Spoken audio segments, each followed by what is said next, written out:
Assalamualaikum warahmatullahi wabarakatuh. Kembali lagi bersama Min Prof untuk melanjutkan kisah EU Legend, sang tentara bayaran yang kembali bersekolah. Sebelumnya, selamat menunaikan ibadah puasa bagi teman-teman yang menunaikannya. Untuk teman-teman yang baru saja bergabung di channel ini, bisa ke halaman utama channel untuk melihat playlist EU Legend dari episode pertama. Jadi, langsung saja siapkan bantal, mulai rebahan, dan simak kisahnya. Di dalam, Ketua Cha membuka bekal yang dibawa Legend dan menemukan makanannya banyak sekali. Ketua Cha tidak tahu sudah berapa lama sejak dia menerima bingkisan seperti ini. Sepertinya ibu Legend jago masak. Mendengar itu, Legend segera memberitahu jika makanan itu dimasak adiknya. Ketua Cha tidak percaya kalau adiknya, berarti itu adik perempuan Legend yang masih kelas 1 SMA. Legend mengiyakannya. Cha Do-sik terharu mendengarnya. Tapi, kenapa adik Legend membuatkan bekal untuknya? Legend bercerita, sejak kecil orang tua mereka sudah tidak ada. Jadi, adiknya sering membuat makanan sendiri. Setelah itu, dia jadi suka masak.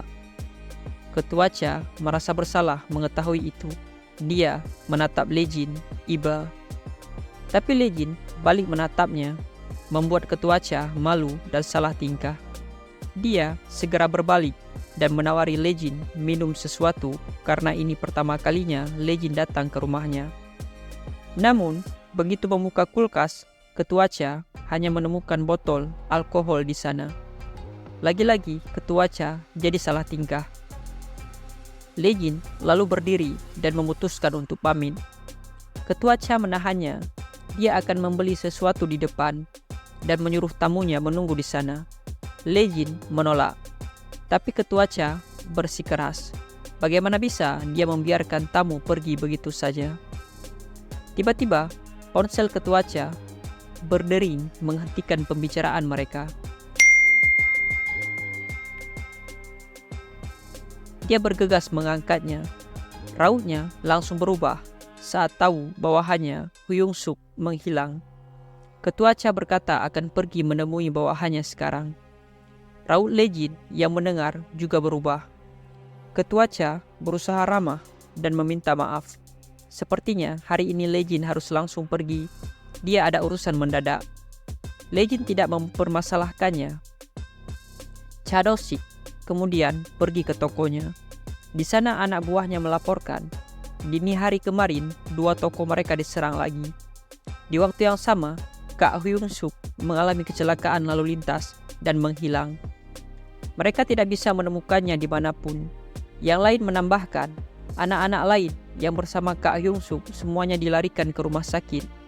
Tapi hanya Kak Hyung-suk yang tidak ada di sana.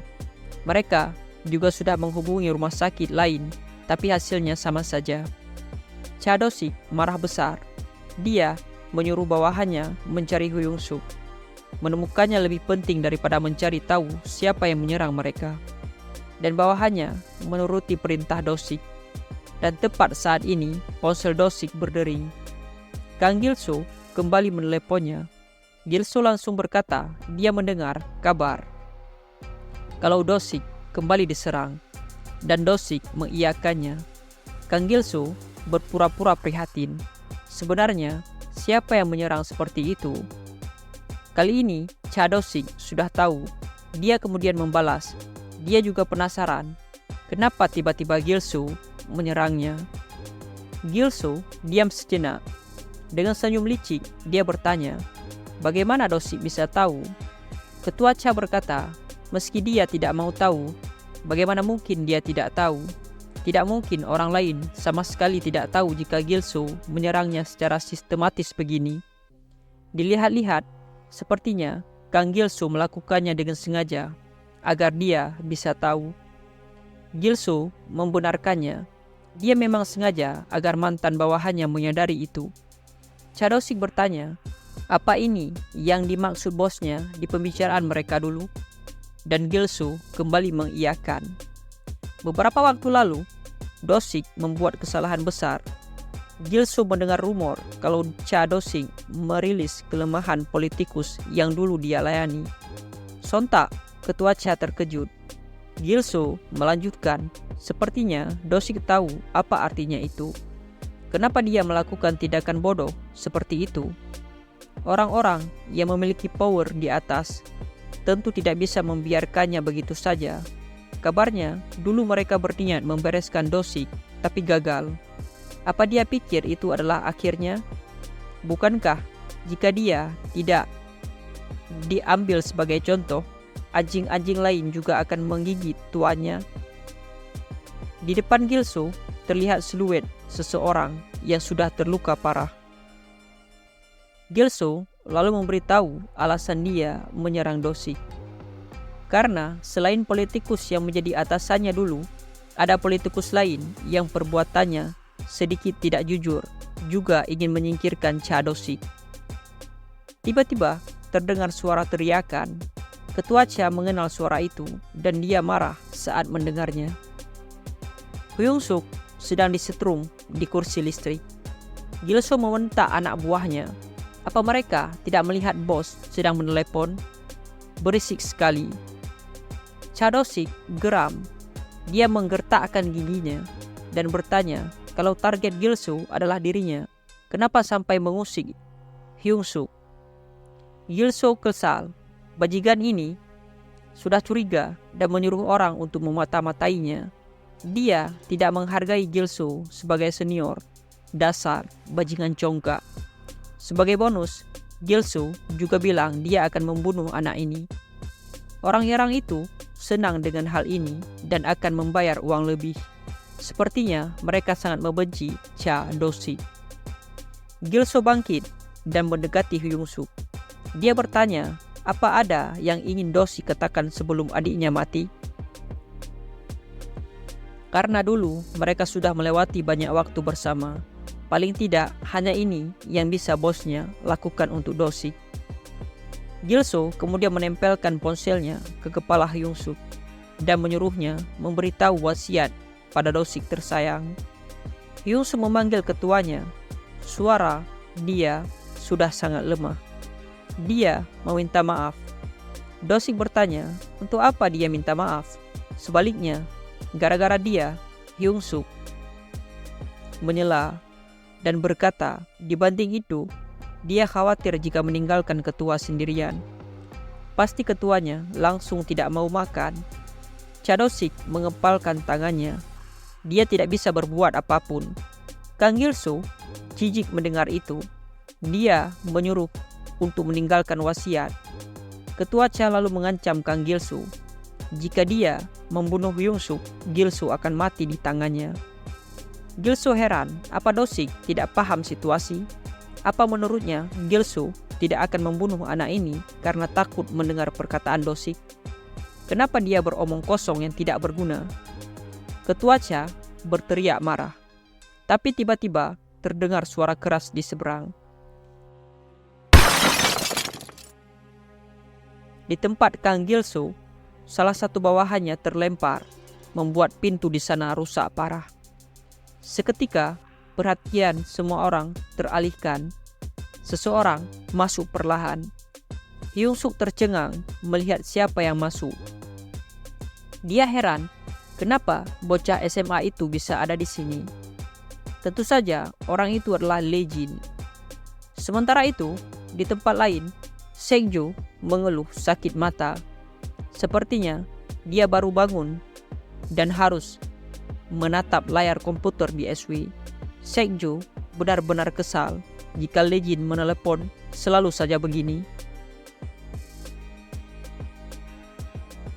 Hyung Suk yakin. Meski wajahnya tertutup masker, dia tahu bahwa orang di hadapannya adalah si anak SMA itu. Pertanyaan muncul dalam pikirannya. Mengapa anak itu datang ke tempat ini? Apakah mungkin dia datang untuk menyelamatkannya? Namun, Kang Gilso meremehkan Lee Jin. Dia menganggap bahwa Dosik, si sialan, hanya bercanda dengan dirinya. Gilso lalu menyuruh anak buahnya untuk menangani Lee Jin. Dia juga menyuruh mereka untuk pergi dan mencari anak-anak yang lain. lalu menyeret Doshi ke sana. Semuanya mematuhi perintah bos mereka. Gilso kemudian dengan santai mengeluarkan sebatang rokok. Dia heran, jadi Doshi sudah datang ke sini, tapi dia malah pura-pura tidak tahu apa yang terjadi dan berbicara dengannya lewat telepon. Saat ini, Legend sedang dikelilingi oleh banyak orang. Salah satu dari mereka maju untuk menyerangnya. Tetapi tentu saja Legend dengan mudahnya melawan balik dan meninju perutnya. Yang lain ikut maju, tapi Legend lagi-lagi melumpuhkannya. Meskipun diserang dari segala arah, Legend tidak menunjukkan sedikit pun kesulitan. Dia mengalahkan lawan-lawannya satu persatu, hingga akhirnya hanya dia yang masih berdiri tegak di sana. Sementara para penyerangnya tergeletak di tanah sambil meringis kesakitan. Kang Gilso terpaku melihat bagaimana Legend membantai para kroconya. Hyung-suk yang terluka juga takjub melihat keahlian bertarung anak SMA itu. Dia benar-benar jago bertarung. Seketika, tangan kanan Gilso, Anatoly, turun tangan. Dia memasang kuda-kuda, diikuti oleh Legend. Pertarungan pun dimulai. Anatoly menggempur Legend dengan serangan bertubi-tubi. Namun, semua serangan itu berhasil ditangkis oleh Legend. Dia dengan cepat menemukan celah, lalu melancarkan serangan baliknya. Tak ragu, Legend melawan balik dengan pukulan-pukulan yang cepat, membuat Anatoly kehilangan fokus. Dia meninju kepala lawannya, tapi ditahan. Anatoly menangkap tangannya.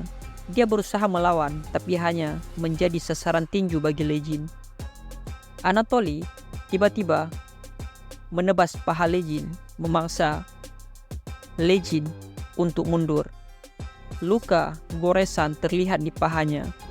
Kang Gilso tak percaya melihat bagaimana Legend berhasil memaksa Anatoly menggunakan pisau. Dengan tatapan dingin, Legend kembali maju dengan tangan kosong, siap menghadapi pertarungan berikutnya. Kali ini, Legend harus menangkis serangan pisau Anatoly dengan gesit. Sementara, dia sendiri menyerang lawannya dengan cepat. Akhirnya, Legend menangkap tangan Anatoly, lalu memukul kepalanya dengan gagang pisau sampai pingsan. Namun serangan diam-diam kembali datang. Legend berhasil menangkisnya.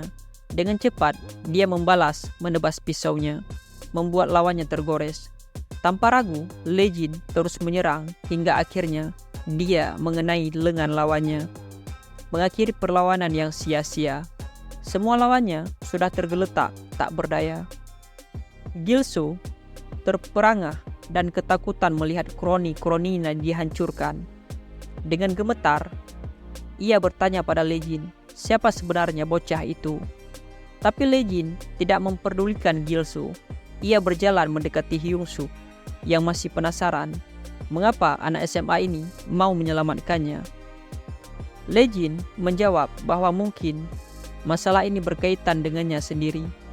Bahkan jika tidak begitu, ia memiliki alasan yang cukup untuk menyelamatkan Hyung-suk. Hyung-suk memandangnya dengan heran. Legend teringat kakeknya yang selalu memuji Hyung-suk dan ketua Cha. Mereka berdua sering membantu kakeknya dalam situasi-situasi sulit.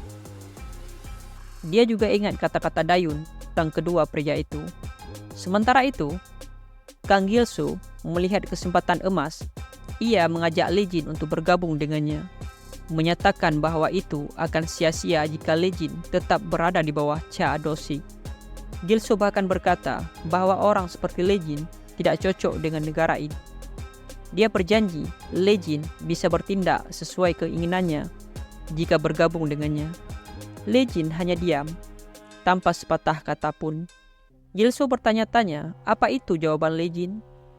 Tiba-tiba, Gilso mengeluarkan pistolnya dan berkata lebih baik Legend mati saja. Hyung-suk pun terkejut dan khawatir melihatnya. Dengan senyum licik yang melintas di wajahnya, Gilso merasa berada di atas angin. Baginya, lucu melihat lawannya yang terampil dalam pertarungan fisik.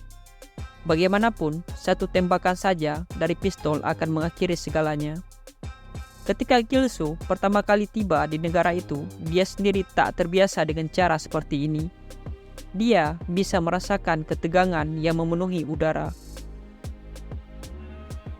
Dia mengerti kalau Legin sangat terkejut dengan ini. Tapi Gilso terus saja mengoceh, tanpa menyadari siapa sebenarnya orang di depannya. Legin tahu ia harus bertindak. Dia lalu bergerak dengan cepat menghindari bidikan pistol.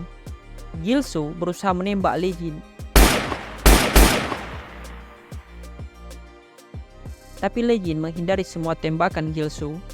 Dia bergerak mendekati lawannya. Tanpa diduga, sebuah pisau tajam tiba-tiba menghujam ke dada Gilso. Legin tidak ragu menyerang balik. Dengan cepat ia membenamkan pisau lebih dalam lagi. Gilso berteriak kesakitan, menyadari bahwa lawannya bukan bocah sembarangan. Dengan tatapan dingin, Legin melihat kebingungan dan ketakutan di wajah Gilso. Legin menebak Gilso pasti tidak pernah menembak di pertarungan langsung. Dia tak percaya lawannya bahkan memegang pistol dengan satu tangan dan percaya bisa mengenai target bergerak. Gilso benar-benar ketakutan. Dia terpaku melihat sorot mata dingin Legin. Legin mendesak Kang Gilso ke tembok. Tatapan matanya memancarkan kengerian yang menakutkan. Gilso yang kejam merasakan getaran kecemasan merambat dalam dirinya. Dia bertanya-tanya siapa bocah ini dan menyadari bahwa dia telah bertemu lawan yang lebih berbahaya dari yang dia bayangkan. Ditambah fakta bahwa bocah ini berpikiran bisa membunuhnya hanya dengan satu tusukan. Gilso sekuat tenaga mendorong Legin mencoba bertahan. Dia lalu mencabut pisau di tubuhnya dan mulai maju menyerang. Legin menghindari setiap serangan dan menangkap tangan bos mafia itu. Tangan Legin secepat kilat mendaratkan pukulan ke perut Gilso, membuatnya meringis kesakitan. Gilso mencoba membalas, tetapi serangannya sia-sia. Legin dengan mudah menghindar. Dia lalu meninju muka Gilso, lalu menendang kakinya. Gilso jatuh terduduk, terengah-engah dan terluka. Tapi Legin tidak puas dengan itu. Dia meraih kepala Gilso lalu menghantamkan lututnya. Kini bertambah lagi korban lutut Legin. Di sekitar mereka, para kroco Gilso terbaring tak berdaya. Hyung-suk yang terluka parah menelan ludahnya melihat pemandangan mengerikan itu. Bocah gila itu menghabisi Kang Gilso dan bawahannya. Tiba-tiba, seseorang berteriak memanggil Gilso. Hyung-suk mengenali suara itu dengan jelas. Ternyata Ketua Cha telah tiba dengan rombongan pengawalnya, hanya untuk melihat sisa pembantaian Legin. Ketua Cha lalu menyuruh pengawalnya untuk membawa pergi Hyung-suk dari tempat itu. Legin sendirian di tengah pemandangan kehancuran yang diciptakannya. Seluruh tempat itu dipenuhi tubuh-tubuh yang tergeletak tak berdaya. Ketua Cha lalu menatap Legin yang masih berdiri di sana. Tadi panggilannya terputus membuat ketua bertanya-tanya apa yang sebenarnya terjadi. Dia lalu melihat pesan masuk. Ternyata itu Legin yang memberitahu semuanya pada Ketua Cha. Ketua berterima kasih. Legin tidak menanggapinya. Dia berjalan melewati Ketua Cha dan pengawalnya. Setelah Legin pergi, Gilso bangkit dan berkata dia sudah menduga ini. Tidak mungkin anak seperti monster itu. Tidak mungkin dia bawahan Dosik. Cha Dosik yang marah bertanya apa Gilso harus berbuat sejauh ini. Gilso heran, omong kosong apa itu? Kalau begitu, apa yang harus gangster seperti mereka lakukan? Dia bisa mendapat posisi lagi di negara ini jika bisa membereskan Dosik. Jadi, kenapa juga dia tidak melakukan itu? Apa Gilso harus terjebak dalam kedamaian atau kebenaran bagai orang bodoh seperti Dosik?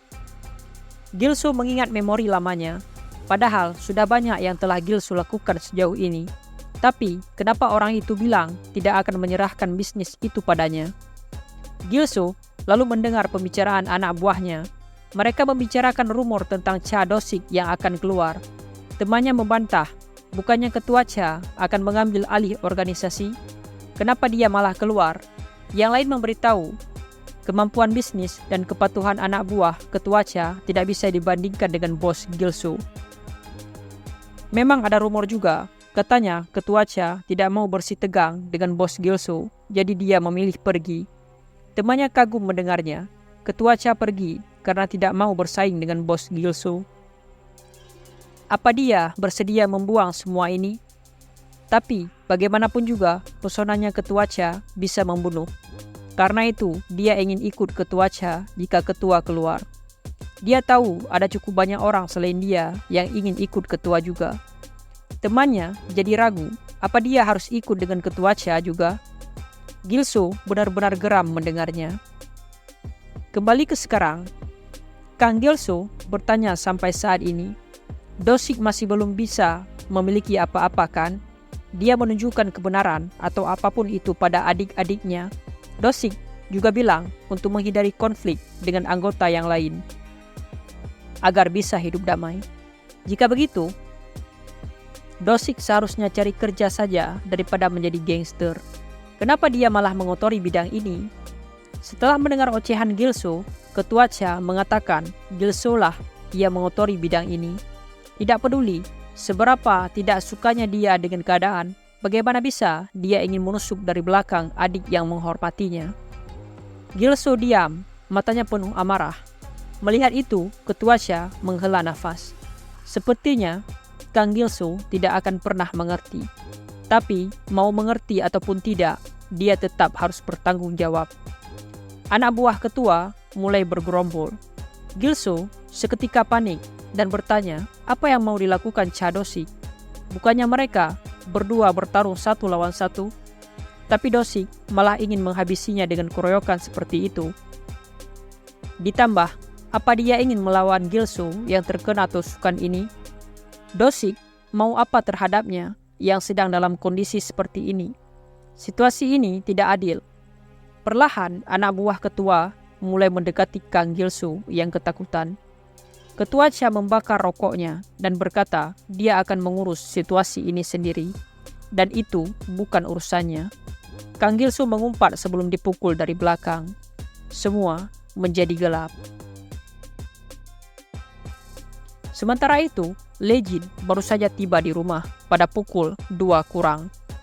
Sebelum dia masuk ke kamarnya, Dayun memanggilnya dengan heran melihat kakaknya pulang begitu larut. Lejin membeku saat melihat adiknya masih terjaga. Namun dia hanya menjawab dengan singkat, iya. Dayun cemberut. Belakangan ini, kakaknya terlalu sering bermain game tanpa memperdulikan waktu. Dia harus pulang lebih awal. Lejin tersenyum mengangguk. Namun, Dayun tidak berhenti di situ. Dia menyuruh kakaknya untuk segera tidur. Tetapi kemudian bertanya apakah kakaknya sudah memberi makanan tadi pada paman itu. Lejin dengan cepat menjawab bahwa sudah. Dayun melanjutkan, dia yakin kakaknya tahu apa yang harus dilakukan. Tetapi dia meminta agar kakaknya bersikap baik pada paman-paman itu. Apakah kakaknya mengerti? Lejin kembali tersenyum, mengangguk sebagai jawaban pada adiknya. Iya, maka berakhirlah kisah You Legend pada hari ini. Min Prof pamit undur diri, sekian. Assalamualaikum warahmatullahi wabarakatuh.